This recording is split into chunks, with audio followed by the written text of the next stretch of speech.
Gente, agora já deu o nosso horário. Vamos então? Atos, capítulo 17, versículo 16. Hoje é 5, né? Hoje é 5. Paulo em Atenas, seu discurso no Areópago. Enquanto Paulo os esperava em Atenas, revoltava-se nele o seu espírito, vendo a cidade cheia de ídolos. Argumentava, portanto, na sinagoga com os judeus e os gregos devotos, e na praça todos os dias com os que se encontravam ali.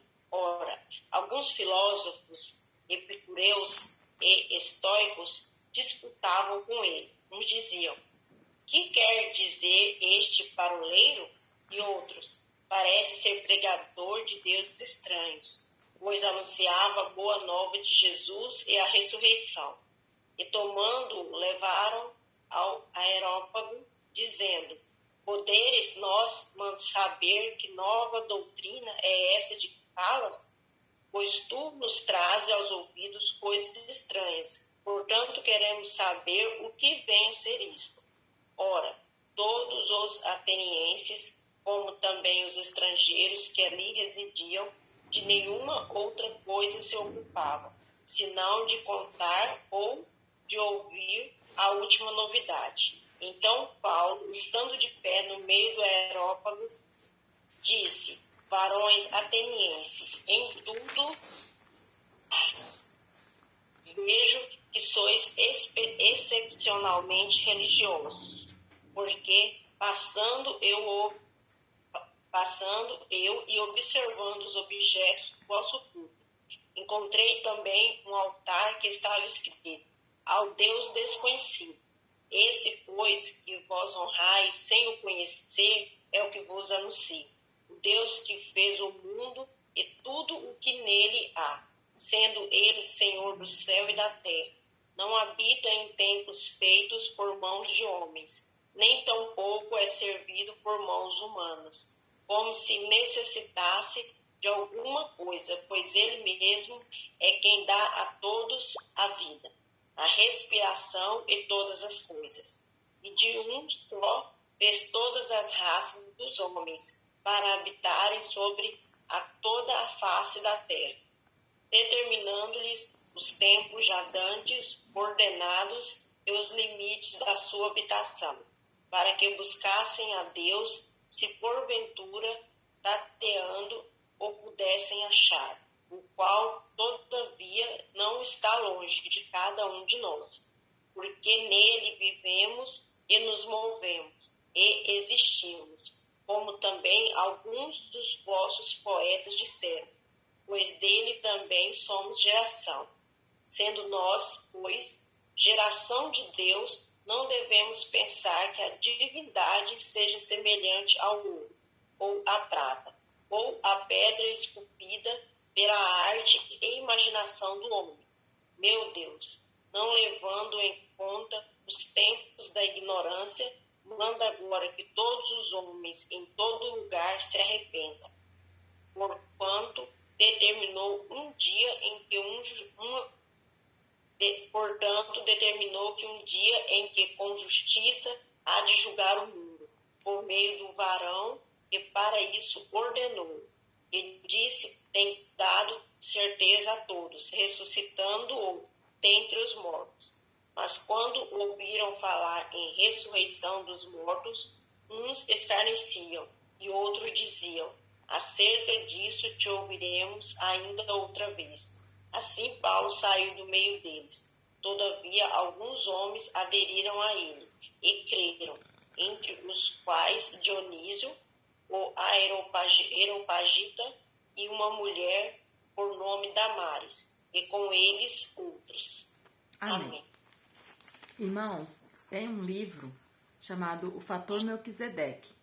Ele é um livro que faz uma alusão e ele coloca uma possível origem para esse altar do Deus desconhecido. Eu gosto muito desse livro, mas eu emprestei para alguém e não sei para quem e não me devolveram. Mas ele é muito interessante porque ele conta uma história de muito tempo atrás, antes mesmo da lei, antes de Abraão, de uma praga que existiu e várias pessoas ofereceram sacrifícios para cessar essa praga e uma pessoa ofereceu cordeiros como sacrifício e essa pessoa foi orientada a fazer esse sacrifício em nome de um Deus que não tinha nome. E essa pessoa acreditou e fez, e essa praga cessou. E quando foi necessário levantar o altar, né, para agradecer, como era costume, todos levantavam altares a todos os deuses, essa pessoa levantou o altar, mas esse Deus não tinha nome, por isso colocou-se nesse altar, né, gratidão ao Deus desconhecido, porque embora ele não tivesse um nome, ele operou aquela cura de cessar aquela praga naquela época determinada naquela região. E aquele altar, ele continuou ali, até porque era um Deus a mais apenas, né? E não representava muita coisa para eles e eles respeitavam muito cada deidade, né? Então eles deixaram aquele altar, mesmo que não tivesse um nome de um Deus para ser adorado, eles deixaram aquele altar ali por gerações e gerações, até o dia em que entra Paulo, e através daquele altar, Paulo consegue fazer, né, toda uma aplicação. Então, se um dia vocês tiverem a oportunidade de ter acesso a esse livro, ele faz a ligação com essa passagem específica. Chama Fator Melquisedeque. Mas vamos lá, vamos entender então onde nós estamos. Na última leitura, eles entendem que tinham que ir até Atenas, né? De Atenas, na verdade, eles iam para Macedônia. E aí, o texto começa no momento que eles estavam esperando em Atenas para continuar a viagem. E pelo jeito da expressão, a gente percebe que eles não tinham programado pregar em Atenas, né? Eles estavam passando por Atenas.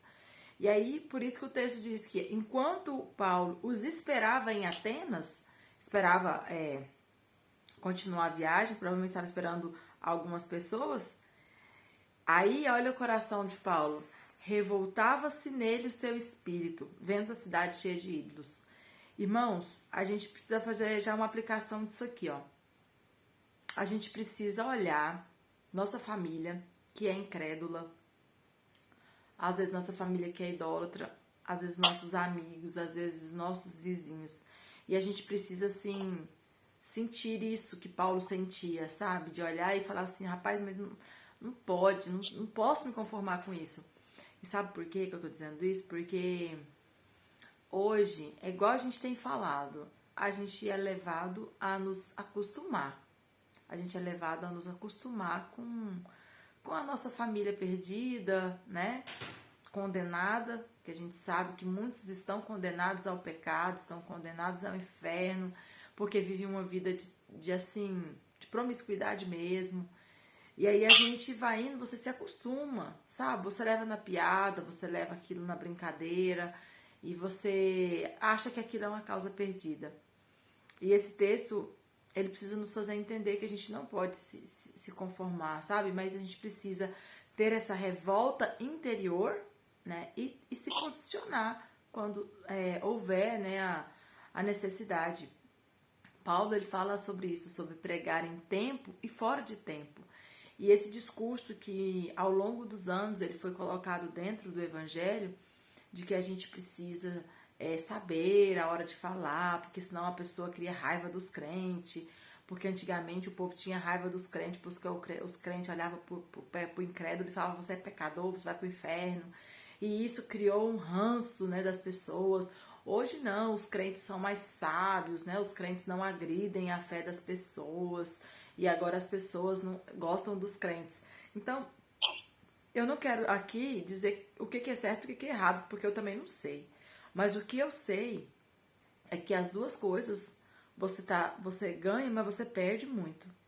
Porque antigamente, quando os crentes tinham essa mensagem agressiva, as pessoas respeitavam os crentes, tinha temor dos crentes, tinha medo. Eu lembro que tinha gente que tinha medo de ficar perto de crente, do crente soltar uma profecia para ele. Hoje, com essa, né, educação dos crentes de não ofender ninguém, né, de ter essa mensagem tão, né, apaziguadora, o que acontece? O que a gente falou esses dias, o evangelho não ofende mais ninguém. E aí não há nem essa necessidade de mudança, porque o ímpio que convive com a gente, que tá lá na vida de promiscuidade, que trai a esposa, que trai o esposo, e você sabe que faz um monte de coisa que é errado, que é pecado, você não pode atacar, e você fica, né, não, mas Deus sabe, né, no momento certo, né, e aí você fica naquela conversinha, e assim, entre nós, não sei até que ponto que isso é legal, entendeu? Não sei, sinceramente, mas assim, mas qual que era o diferencial do nosso irmão Paulo? Paulo era muito inteligente, ele era muito, assim, capaz. E isso fez toda a diferença para Paulo ser o que ele é hoje para a igreja. Porque aqui, isso que ele sentiu, essa revolta interior de ver essas pessoas, moveu ele a tomar uma atitude, mas as atitudes dele eram muito sábias e fazia com que as portas continuassem abertas. E talvez o maior erro que a gente pode ter cometido no decorrer da história é que talvez nós não tivéssemos tido ou tanta autoridade, ou tanta sabedoria, né, ou tanta inteligência para expor, né, o evangelho ao coração do pecador e conseguir portas abertas ou conseguir ganhar a graça dessas pessoas como Paulo ganhava. Sabe? Dá para entender o que eu tô querendo dizer? Que tipo assim, Paulo, ele não deixava passar a oportunidade, ele pregava sempre. Mas a pregação de Paulo, ela era carregada de graça e de vida, de maneira que as pessoas ficavam constrangidas com o seu pecado. Por quê? Porque elas aceitavam a Jesus. Então, se elas aceitavam a Jesus, o que era naquela época aceitar Jesus? Reconhecer que Jesus era o Filho de Deus e se arrepender dos seus pecados. Então, Paulo carregava alguma coisa na sua mensagem que fazia isso acontecer. E é isso que precisa acontecer. E apenas isso, né? Que as pessoas creiam que Jesus é o Filho de Deus. E o resto é processo, né? Acompanha. Mas vamos continuar. Então, Paulo viu o cenário da cidade. Qual que era o cenário da cidade? Extremamente idólatra, com vários altares de adoração. Pessoas adoravam vários tipos de deuses. Então, ele se revoltou e ele começou a argumentar, ou seja, ele começou a pregar. Paulo, ele era muito inteligente, como eu disse, então ele conseguia pegar ali uma brecha para entrar no assunto da religião, percebe? A religião para Paulo, ele sempre encontrava ali uma brecha para poder começar a pregar, e ele sempre começa com uma introdução que faz com que as pessoas entendam o panorama histórico para ele entrar com Jesus. Então ele começa na sinagoga com os judeus, sempre, né? Ele pregava para os judeus aonde? Na sinagoga, porque o judeu estava na sinagoga. E os gregos devotos, ou seja, aqueles que eram gregos, mas aderiram à religião dos judeus. E na praça, todos os dias, com os que se encontravam ali. Na praça, era aquele que, tipo assim, tanto faz, do jeito que tocar eu danço, né? Não sou judeu, né? Não sirvo só a um Deus específico, tô aqui de boa. Então, ele pregava para o judeu na sinagoga, pregava para o grego que era prosélito do judaísmo e pregava na praça. Para quê? Para aquele que não tinha uma religião ou que não era tão devoto a um Deus específico. Então, ele pregava para todos. E aí no 18 fala que alguns filósofos epicureus e estoicos disputavam com ele. Por quê? Sempre tem alguém que vai defender a sua causa. Se você começar a pregar em algum lugar, se tiver um católico bem entendido, ele vai se levantar e vai começar a defender o catolicismo. Se tiver um espírita bem entendido, ele vai levantar e vai começar a defender o espiritismo e vocês vão argumentar ali. E foi o que aconteceu com Paulo. Esses dois nomes, epicureus e estoicos, eram como se fossem duas linhas de filosofia. Eu não lembro bem, mas eu só sei que Epicúrio, quem sabe, me ajuda aí. Um era que pregava sobre o prazer acima de tudo. Alguém lembra das definições? Não, mas não é tão importante. Mas era como se fossem duas linhas de filosofia. E para eles era tão importante quanto a religião. Então, eles começam a discutir com Paulo, né? O porquê que eles defendem aquilo e vivem em função daquilo. Vamos continuar, depois a gente volta se alguém quiser completar. E aí levaram ele nesse Areópago. Esse Areópago era um lugar comum de discurso. Eu também não sei a definição exata, mas era como se fosse um lugar um pouco mais neutro, onde você aceitava um discurso um pouco mais aberto. Então ele falou, não, vamos levar você para um lugar específico para você tratar desses assuntos. Por quê? Porque ele estava pregando na praça. E na praça fica uma coisa assim, né? Meio que muito informal. Então a gente está interessado nesse conteúdo, vamos levar ele para um lugar um pouco mais específico para se falar desse tipo de assunto. Então levam Paulo para o Areópago. E aí Paulo começa a pregar para esse povo no Areópago. E aí, aqui do versículo 24 até o versículo 30, ele introduz tudo sobre religião para introduzir Jesus na história. E antes, aqui no final, no 22, no final do 22, aqui na primeira parte do livrinho, fala assim, ó. Ele começa, olha a primeira frase que Paulo começa, tanto que Paulo era fera. Paulo diz assim, vejo que sois excepcionalmente religiosos. Gente, todo treinamento que você faz, eles te ensinam que você sempre começa uma conversa quebrando objeções. Como que você quebra objeções? Você começa elogiando. Você começa procurando algo, né? Que você possa elogiar, que você possa acrescentar. Então, Paulo, para ganhar o coração dessas pessoas, Paulo, ele era muito inteligente. Então, ele usava todas essas técnicas. Não que isso eram técnicas, mas já estavam, assim, dentro da... Como que eu posso dizer? Costume dele. Hã? Era costume dele. Mas não é que eu quero dizer costume. Já estavam dentro da capacidade de Paulo, né? Dentro de tudo que Paulo faria e fazia, isso já estava intrínseco. Então, não é que ele estava aqui, vou usar essa técnica aqui para... Não, já fazia parte, né? Da perspicácia dele, da inteligência dele, da capacidade dele. Então, ele já começa elogiando. Olha, vocês são, assim, extremamente religiosos. Parabéns. Isso é muito bom, né? Se preocupar com a religião, se preocupar com a nossa vida espiritual, isso é muito bom. Só que daí ele vai, né? E vai se aprofundando no assunto e coloca as verdades. Então, ele começa falando. Aí ele vai e cita esse altar, porque tinha vários altares e tinha um altar que era ao Deus desconhecido. E aí ele fala, esse, pois, que vós honrais sem conhecer, é o que eu vos anuncio. Então, perceba que Paulo, ele encontrou uma brecha, porque ele falou, se tem um altar a um Deus que é desconhecido, eu vou usar. Por quê? Porque se eles não conhecem, é Jesus. Eu vou simplesmente dar nome para esse altar agora, né? E vou explicar para eles. Então, Paulo usa, né, algo assim que já estava ali visível, construído, né, para introduzir. E assim, eu não sei até que ponto o livro que eu li, esse livro que eu citei, eu não sei até que ponto faz sentido entender que Paulo conhecia ou passou a conhecer a origem desse altar para fazer essa afirmação. Porque, tipo assim, como Paulo ficou ali, né, alguns dias e olhou, sondou, porque aqui tem outras partes que mostram que ele deu uma leve pesquisada, né, sobre o contexto dos atenienses. Então, no livro, nos leva a entender que ele procurou saber a origem desse altar ao Deus desconhecido. E pela origem, ele percebeu que poderia se aplicar a Deus, né, a Jesus.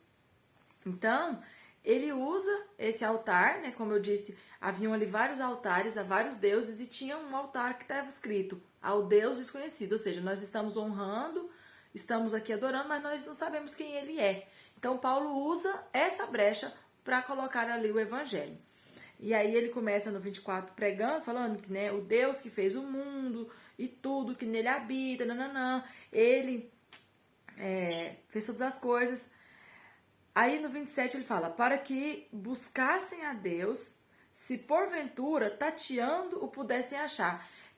Essa expressão tatear é quando você sai no escuro, tocando nas coisas, tateando para você achar o que você quer. É como se Paulo estivesse dizendo assim, olha, esse altar ao Deus desconhecido era uma forma de vocês e tateando e tocando para no futuro vocês encontrarem o verdadeiro Deus, que é esse que eu apresento para vocês hoje. Então, esse altar, ele serviu por todo esse tempo, simplesmente para vocês irem sendo conduzidos de maneira mesmo que obscura ao verdadeiro Deus, que é esse que eu prego para vocês hoje. E aí no 31 ele fala que Deus determinou um dia em que com justiça ele ia julgar o mundo por meio do homem que para isso ordenou. Quem que é esse homem? Jesus. Então aqui Paulo ele coloca Jesus no lugar daquele altar, né? E usa todo aquele contexto. E aí ele diz, e disso tem dado certeza a todos. Tipo assim, e como que ele deu certeza a todos? Ressuscitando ele dentre os mortos, para que todos tivessem certeza que ele é o homem escolhido por Deus para julgar o mundo. E aí, quando Paulo fala da ressurreição, um pouco de gente fala, não, esse cara já tá ficando doidão, esse assunto já tá ficando estranho, larga a mão. Porém, outra parte falou, não, eu achei interessante esse assunto, amanhã você volta e vamos continuar nessa linha de raciocínio. Gostei de ouvir sobre isso. Então, perceba também que a gente pode entender esse versículo 32, assim, o evangelho, ele vai fazer muito sentido, mas não para todos. Por isso que às vezes eu não tenho dificuldade em aceitar os termos sobre eleição, sobre ser escolhido, porque, como eu já disse, o evangelho para o escolhido, ele é irresistível. Faz sentido para você, o seu coração ele bate mais forte e aquilo abre os seus olhos espirituais e é como a Bíblia diz, que cai as escamas dos seus olhos e você vê. E parece que para muitas pessoas não faz sentido, talvez por não ser o momento, né, de fazer sentido, mas não faz. Isso é um fato e a gente sempre percebe isso. Lembra que quando a gente leu lá nos evangelhos sobre quando Deus deu testemunho de Jesus, falando que eu o glorifiquei e ainda o glorificarei, que uns ouviram e falaram, é a voz de um Deus, é a voz de um anjo. Outros ouviram, acharam que era um trovão. Ou seja, todos estavam ali, todos ouviram a mesma coisa. Mas para muitas pessoas aquilo não fez sentido, né? Que é o que a gente comentou, que depende de como está o meu coração para receber, né, essa mensagem. Isso muda. A mesma mensagem que eu prego aqui, cada coração é um tipo de terreno. E para a mensagem dar fruto, o que também é bíblico, né? Para a mensagem dar fruto, depende do terreno. Então aqui é a mesma coisa. Por que muitos gostaram e muitos não quiseram mais ouvir Paulo? Porque dependia do terreno, né?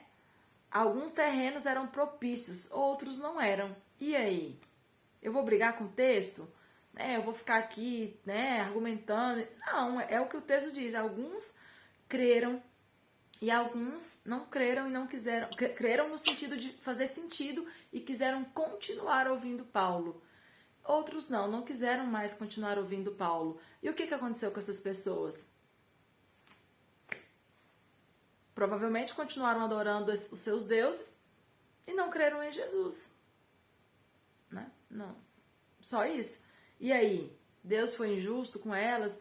Então, assim, né, voltando, mas é só pra gente entender que tem coisa, irmãos, na Bíblia que foge da nossa capacidade de explicar, de argumentar e de querer defender se Deus tá certo ou errado, se Deus é justo ou injusto, se Deus é bom ou ruim, sabe? Os desígnios de Deus, eles vão muito além da nossa capacidade de entendimento. E esse tipo de situação que Paulo passou aqui nos mostra isso. Então Deus foi ruim porque alguns não creram, alguns não entenderam. A mensagem ela é completada com o terreno do nosso coração. Isso é fato para mim. Bom, alguém tem alguma dúvida, alguma colocação? Quando ele fala no 29, aí está falando que somos, pois, geração de Deus, não devemos pensar que... Está falando sobre uma pedra, depilar, está falando sobre o ser humano, para depilar, que esse outro versículo do 30 é bem que o pessoal usa, né? É porque esse 30, o que acontece? Antes ele não começou fazendo a aplicação do verdadeiro Deus com o altar que tinha ali ao Deus desconhecido. Vocês entenderam esse cenário aqui do altar? Ele chega no Areópago, que era esse lugar, né, de mais formalidade para falar. Eu acho que era como se fosse um templo, mas para vários deuses, né? Então todo mundo respeitava ali a entidade de todo mundo. E tinha vários altares, né? Vamos supor que aos deuses gregos lá, Apolo, Atenas, Dionísio, né? Aquelas divindades todas estavam ali representadas nas suas esculturas, com os seus altares. Mas tinha um altar que era só uma coluna. No livro, a ideia que eles passam é essa. Era apenas uma coluna com uma base reta, onde se colocava ali uma oferta.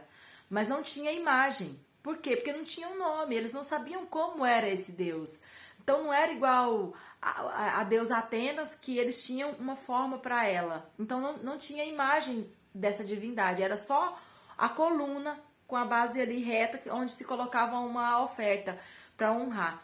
Então, Paulo começa a falar desse Deus que estava escrito lá, ao Deus desconhecido. O nome desse Deus era Deus desconhecido. E aí no versículo 29 que você cita, irmã Edneuza, Paulo está dizendo assim, olha, e nós somos geração de Deus. Nós não podemos pensar que a divindade seja semelhante ao ouro e à prata. Por que ele fala isso? Porque ele estava ligando aquela coluna com o Deus verdadeiro. E como não se faz imagem do Deus verdadeiro, ele está excluindo todos os outros deuses. Ele está dizendo, olha, Deus que criou todas as coisas, Deus fez tudo. Não é assim que ele começa a pregação? E aí ele diz assim, e nós que somos a geração de Deus, que somos o povo de Deus, nós não podemos aceitar que uma divindade esteja ligada ao ouro e à prata. Então, o que ele automaticamente está dizendo com isso? Todas essas divindades que estão aqui, elas são feitas de ouro, de prata, né? São imagem, elas não são divindades. É isso que Paulo está querendo dizer. Por quê? Porque o verdadeiro Deus não pode ser ligado a ouro e prata. E aí é onde ele já liga o tema. Por quê? Porque ele não habita também em templos feitos por mãos. Deus não cabe aqui. Então, não adianta eu fazer uma imagem dele e colocar dentro do Areópago. Ele não cabe, porque um Deus, ele é muito maior do que tudo isso aqui. Por isso, esse altar de vocês é o altar certo. Esse Deus desconhecido é o que eu estou pregando. Por quê? Porque ele não cabe aqui. A presença física dele não está aqui. Vocês honram ele sem saber quem ele é, mas eu sei quem ele é. Por isso vocês não têm imagem dele. Deus nunca permitiu que vocês fizessem uma imagem para o adorar. Por quê? Porque ele não caberia aqui. Um Deus verdadeiro não cabe dentro de um espaço físico. É isso que Paulo está querendo dizer. Ele está tirando toda a associação que eles tinham de uma divindade com uma imagem. E Paulo desconstrói isso. Ele fala, não podemos ligar uma divindade a prata e ouro. Isso é inaceitável ao Deus verdadeiro. É isso que ele quer dizer. Deu para entender, irmã? Aí ele vai falar no grego, mas Deus não levando em conta os tempos da ignorância, porque isso aqui é muito usado, né? Quando as pessoas falam, Deus perdoa o tempo da ignorância. Isso aí graças a Deus perdoa o tempo da ignorância, né? A gente usa muito isso, né? Sim, e é ótimo esse versículo, ele é muito, muito bem colocado por Paulo, porque a gente usa ele muito todos os dias mesmo. E graças a Deus porque Paulo usou. E faz todo sentido. E porque Paulo está dizendo assim, olha, uma divindade não pode ser associada a ouro e prata. Então, gente, tanto que Paulo era corajoso, ele está dizendo assim, olha, esse Deus que eu estou pregando é o Deus verdadeiro, mas essas outras imagens, vocês não podem aceitar elas como divindade. Porque uma divindade não pode ser ligada a uma construção humana. Isso é fora da nossa capacidade, querer representar uma divindade verdadeira. Uma divindade verdadeira não pode ser representada em uma forma física. Aí, para não soar agressivo, para não soar, né, arrogante, Paulo fala o quê? O 30. Mas Deus, não levando em conta o tempo da nossa ignorância, ou seja, mas tudo bem, vocês não sabiam que esse era o Deus verdadeiro, então vocês adoravam a todos.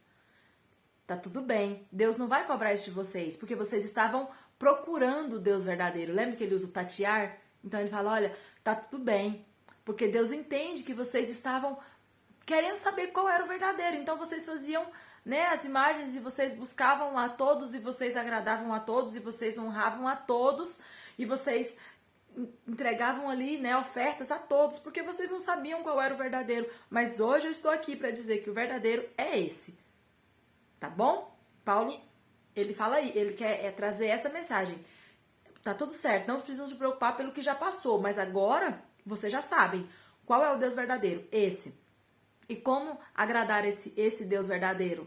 Por meio de Jesus, entendendo o Evangelho, entendendo que Jesus é o Filho de Deus que tira o pecado do mundo. E aí, né, a gente não sabe, porque a gente não sabe, irmãos, na verdade, o teor 100% da pregação de Paulo. Paulo pregava por horas, era impossível escrever todo o sermão de Paulo. Então, o que nós temos é como se fosse a essência do que ele disse. Mas Paulo provavelmente arrasava na pregação. Paulo provavelmente deixava ali um sermão que eu vou te falar, que as pessoas ficavam ali, né, embasbacadas. E provavelmente havia sim muitas conversões, como o texto próprio diz. Por quê? Porque Paulo não falava só isso que está no texto. Paulo construía ali, né, toda uma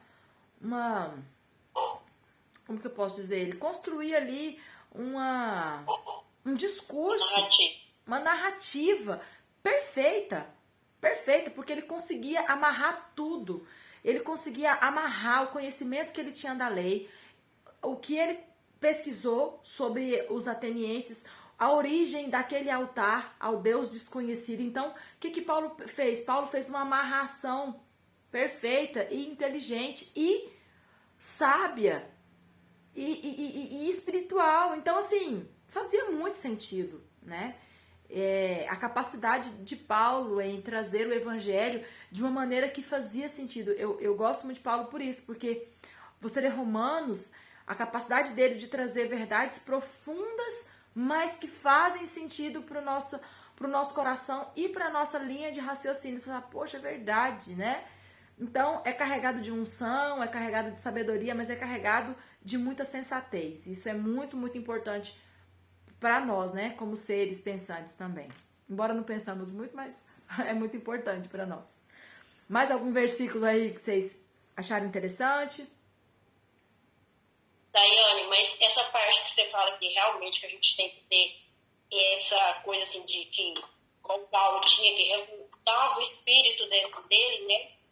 Eu acho que realmente é o meu pensamento. Eu acho que a gente tem que ser crente como se é hoje. Porque se antigamente, se você ficar batendo muito de frente com as pessoas, mas tem que ser assim, mas isso que é certo. As pessoas, às vezes, elas não te escutam mais por tomar bem. Às vezes você deixa de ganhar uma pessoa porque você bate tanto de frente com ela que ela toma birra de você e não quer te ouvir mais, né? Por exemplo, principalmente família. Porque família sabe, ele te conhece, ele sabe sobre você. Uma coisa era igual o Paulo chegar e pregar. No entanto, Paulo, ele observou tudo primeiro. Ele observou que tinha um altar, ele observou quem as pessoas que estavam ali, né? Igual assim, na minha família tem católicos, tem espírita, tem ateus, sabe? Então, assim, quando eles introduzem alguma conversa no assunto, eu só que não dou conta de calar a boca, eu aproveito, sabe? E vira uma discussão em casa e eu tenho que levar tudo assim, como se tivesse assim, de boa, divertindo. Esses dias lá na minha mãe comentou-se sobre Maria, né? Aí eu peguei e falei assim, aí eu dei minha opinião, que realmente Maria, ela é santa, para a santidade dela. Mas tá escrito, só vai o Pai através do Filho, né? Aí minha cunhada, né, que ela é católica, virou e falou assim, Célia, você pega a parte da Bíblia só que te convém. Aí eu falei assim, não, então vamos ver a que te convém também. Onde está escrito lá, você vai ao Pai através de Maria ou qualquer outro santo. Pega lá a parte e me mostra, nós vamos ler a que te convém. Aí ela calou a boca, sabe? Aí minha mãe, não, mas eu acredito em Maria. Eu falei, não, a senhora pode acreditar em Maria. Eu também acredito nela, eu também acredito na santidade dela. Eu só não acredito que eu vou ao Pai através dela. Ela não é minha intercessora. Ela foi santa para a santidade dela, da mesma forma como nós temos que ser. Aí como eles não tinham nenhuma parte na Bíblia, Não, mas deixa pra lá. Mas vamos continuar aqui. Mas tem. Aí é complicado. Mas tem, né? Então, tipo assim, se eu tá batendo, né? Na Bíblia deles tem, é porque eles não conhecem, não tem muito hábito de ler a Bíblia, mas tem.